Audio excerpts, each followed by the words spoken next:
Now we finished with the first unit, and moving on to an entirely different general view of what death is, what death constitutes. The first unit was generally what I would characterize as an Epicurean view, and that is the view that death is simply the limit of life. Now there maybe is nothing very simple about it.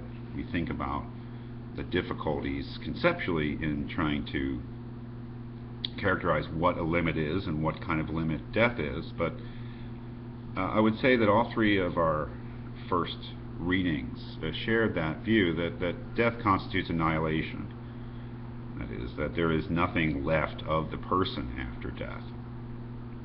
The readings in this unit, which I've entitled Something That Cannot Die, are very different from each other, and we'll see that. They come from different traditions, different periods in history, and they have different ideas, but I would say that each one of them opposes that Epicurean view.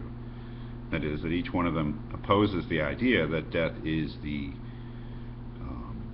absolute end and annihilation of the person. We do have very different readings here. We have an excerpt from the Bhagavad Gita. We have an excerpt from Plato's Phaedo, the dialogue that dramatically, at least, takes place on the day of Socrates' execution for, after being convicted of various crimes, most prominently corrupting the youth of Athens. We have this 20th century article by an American philosopher named Charles Hartshorne, which has a different view. But each one of them does oppose that Epicurean view, and at least with the first two readings from the Bhagavad Gita and the Phaedo, we can see that the strategy is to claim that human beings have an aspect to them. There's something about them, whether we characterize it as self in the translation of the Bhagavad Gita or soul in the translation of the Phaedo, something that cannot die, something that death would not apply to. While the first unit of this course characterized death as the utter and complete destruction, annihilation of the person, the first two readings here at least insist that there is an aspect of the human being, whether we again want to call it soul or self or spirit or even mind, that is not the kind of thing that can die. That is, that there is death certainly applies to the human body. We have evidence of that, and we can see that what's left behind after death is a corpse, a non-living thing.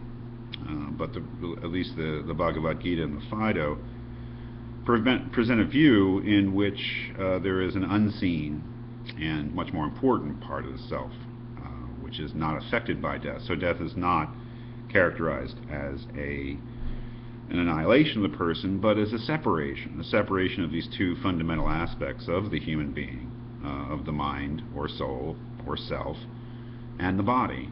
And that the body obviously does die and decay and is destroyed, really. But that there is another aspect of us that cannot be affected by death, a non-physical.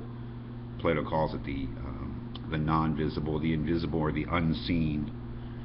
And that's it's a very important aspect to the first two readings, at least. That is, that there is an aspect of reality itself which is visible, intangible, the physical part that we come to know through the senses. But that there is also another aspect to reality which is entirely different, which is the part that we access through our minds or through our intellect, which is unseen, and that's very important. It's non-physical, unchanging, not the kind of thing that can become and change and decay and go out of existence. So we'll see that there is just a generally different attitude towards what death is in these readings, and we'll see what the arguments actually are.